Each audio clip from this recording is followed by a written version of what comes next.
Good morning, friends. Drew here in a beautiful Landenberg, Pennsylvania. It's a chilly November morning. Customer called us because they had a leak occurring in their garage. They thought maybe it was a pipe burst, but they couldn't find a pipe that burst, and maybe it was a roof leak, and we're gonna work on helping them figure out what this is and solve the problem. That's on this edition of Forever Home. Here we go.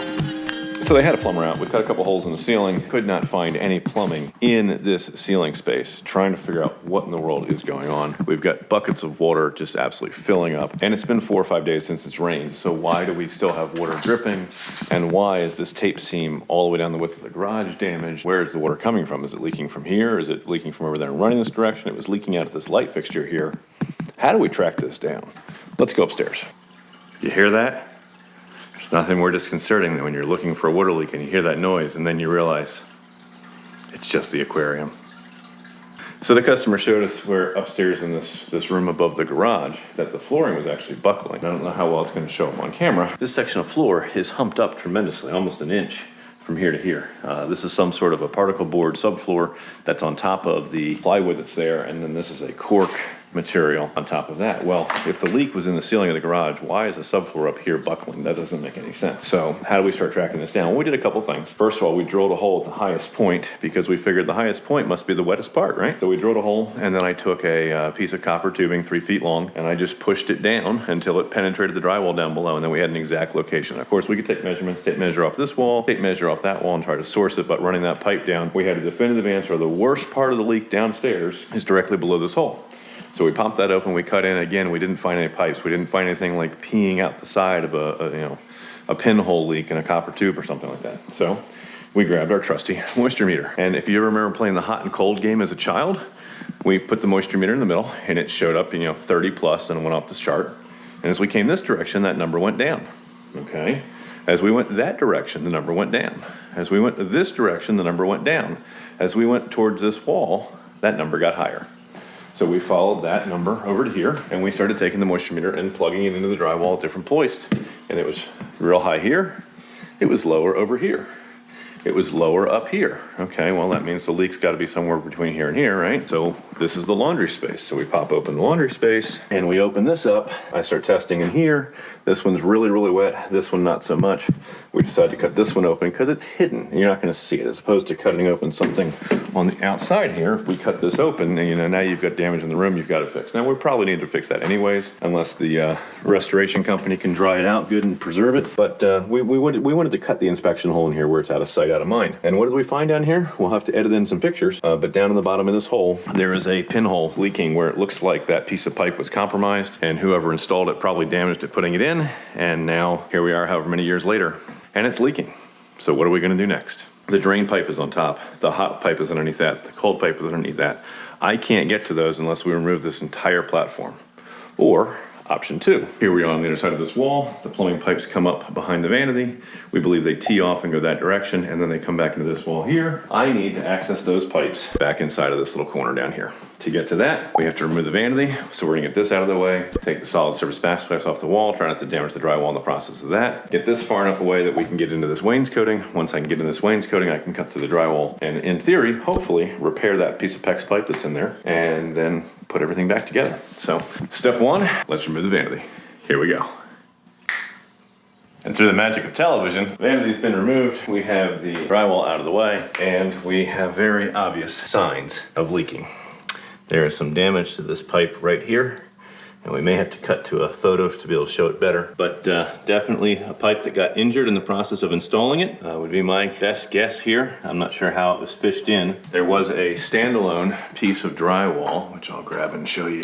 This piece of drywall was in this corner, separate piece. Would have allowed them access to get in there to glue stuff, to crimp stuff. So maybe, and seeing how these studs are cut out here in the corner, I'm guessing this was kind of a retrofit after the fact that the laundry was put in. And so were these tubes folded or pushed in from the back side, or what really happened, I don't know for certain. But this looks to be some sort of an injury that took place at the time. And I don't know if somebody tried to heat it up and melt it to seal it or fix it or whatever, but it's obviously leaking pretty rapidly now at this point. Upon closer inspection of the piece of plastic pipe that we cut out, I'm not sure it was damaged when it was put in. Actually, what I think happened, there was a mouse that was trying to make its way through that hole, and the pipe was in its way. And so it started chewing on that pipe to make space for it to get through. That's what we think may have happened in this project. Simple little animal problem. What we're going to have to do is, this is crimp style PEX. They've got these crimp rings back in here. So that means that we can just take and section this and put a union in there. And I'll probably, just go to either side of this pipe here. And we'll get a new section of PEX in there so that we can stop the drip. And then comes the question of the cleanup. So the water's been dripping here. It got into the subfloor and it went out into that room. But is it also under this beautiful tongue and groove, probably 3/4 inch flooring as well? Definitely I can smell that there's some growth of some kind occurring. And don't exactly know what that is. I'm not certified in those pieces of things. I just know that when you've got this much water and it's been here this long, we're gonna have to bring in a professional remediation company and have them investigate and address, will this floor have to come up in order to get dry under the entire bathroom space here? Is it just as wet this direction as it is out into that room, or was there a reason that this drip primarily ran in that direction? And I don't know the answer to that. We're gonna bring in a crew that specializes in those piece of things. But my job for today is to get this cut apart and stop the bleeding. If worst case is I just throw a cap on it, but we're actually going to try to just section this in, shut the water off to the whole house, make sure this gets addressed,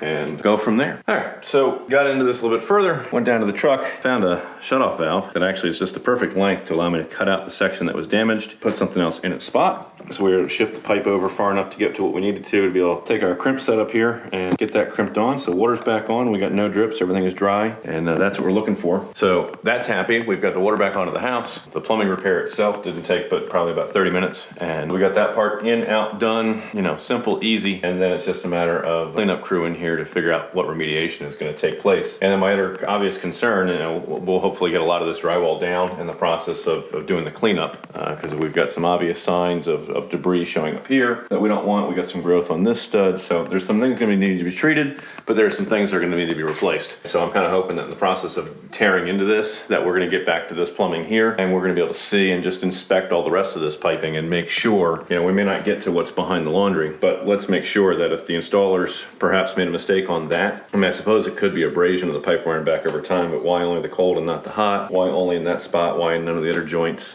So I'm guessing it's an injured pipe, but I just don't know for certain. We'll leave that to the insurance adjuster people to try to figure that part out. That's their job, and the public adjusters and all those folks. But I want to see as much of this plumbing as we can before we put it back together, and just make sure that there's not some other challenge somewhere else that we're not aware of. And great, we get this fixed, and 3 years down the road, something else breaks that we couldn't see because of where it was buried. Anytime I find where a contractor took a shortcut or made a mistake, if that's what happened in this case, it just makes me nervous, and I want to check everything else because I don't want to see a homeowner have to go through a problem like this twice. So my next step here to wrap things up for the end of the day, obviously I got a little bit of cleanup to do, but I need to take all the nails out of these boards. I don't know what we're saving. I don't know what's getting put back in. I don't know what's getting replaced. So we're going to pull all the nails out of this so they're not a safety hazard in the interim. We're going to label all the board and batten that came off the wall here, all the wainscoting that came back in case for whatever reason they decide to save that, paint it up, clean it up, whatever, decontaminated. Or do we just say, you know what, it's damaged, they're not going to be able to reuse it, and the insurance company's just going to have to pay to have all that taken out and new put back in. That may be the way that they slice it. We'll see how the adjustment process works out with this, because I'm not going to be able to buy that and match it. It doesn't exist anymore. So it's either we have to try to clean and save and paint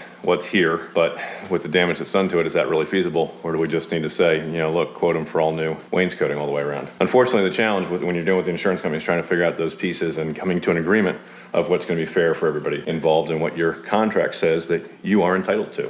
And that really depends on what type of homeowner's insurance you have. And there's different forms that those insurance policies can be written on. And we just had a whole back and forth with some of our property about, okay, well, this is on this form and I don't want it on this form. I want it on this form because this form covers more, and learning the ins and outs of that. So that's where having either a real in-depth conversation with your agent about, well, what type of form are you writing this policy on, and what are the other choices? What are the perils that are included and which ones are excluded? And is there another policy that you can rate that has more of the included things? And yeah, they can save you money, but if they're downgrading you from being written on this type of policy with these coverages versus knocking you down here and only covering you for this stuff, yeah, it's a cheaper policy. They've saved you money, but what happens if you have a claim and it's one of these perils that aren't covered under this policy? Find out what kind of form it's being written on, and then evaluate what are your risk tolerances, what are you willing to take on if an event took place and you had a loss at your house. So That's a little bit about insurance. I'm not going to get into that. We have public adjusters that handle all that kind of stuff, and they're the experts between them and your agents, trying to figure out what the right way is to go for you and your family. I'm going to get the nails out of these. I'm going to get these labeled, and we're going to get out of here and call it a day. If we can solve a problem for you, give us a call, 484-748-0008. Choose option 2 for Cope-Built Construction and Renovation, and extension 2 for new projects. We are your full-service construction and renovation company. A Pennsylvania home improvement contractor number 88078. There's nothing we don't do. Roofing, siding, windows, doors, decks, anything on the interior of your home, kitchens, basements, bathrooms, plumbing, electrical, drywall, spackle, paint, build you an addition, a custom dream home, a garage. Let us know what we can do for you. Take a picture of what it is that's bugging you. Send it to us right here on our Facebook page. Click that contact us button there at the top. Of course, we'd love to have you like and share and comment on this video. Let YouTube and Facebook know that you found this content valuable here today. Hopefully you subscribe to our channel so you get updated about all of our great home improvement tips and the questions you should be asking contractors before you hire them for work on your forever home. Cope Construction and Renovation serves Southern Chester County. We're based in Cochranville, Pennsylvania, 3114 Limestone Road, Suite 1C, Cochranville, Pennsylvania, 19330. We look forward to serving you soon. Remember, we're finished. We're proud to say it's not just done, it was Cope Built. We'll catch you on the next edition of Forever Home.